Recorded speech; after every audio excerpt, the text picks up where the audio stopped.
కేటీఆర్ ను TRS working president గా నియమించడంపై MLA Harish Rao హర్షం వ్యక్తం చేశారు. శాసనసభ ఎన్నికల్లో ఇద్దరం కలిసి పనిచేసి పార్టీకి చక్కటి విజయాన్ని అందించామన్నారు. అలాగే భవిష్యత్తులోనూ పార్టీ బలోపేతానికి అన్ని విధాలా కృషి చేస్తామని చెప్పారు.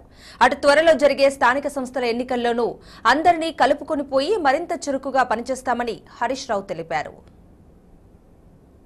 వర్కింగ్ ప్రెసిడెంట్గా కేటీఆర్ గారిని కేసీఆర్ గారిని నియమించడం పట్ల నా యొక్క హర్షాన్ని వ్యక్తం చేస్తూ కేటీఆర్ గారికి కూడా శుభాకాంక్షల్ని ఉదయాన్నే తెలియజేయడం జరిగింది. అయితే వారు మర్యాదపూర్వకంగా ఈరోజు కలవడం కోసం నా దగ్గర రావడం జరిగింది.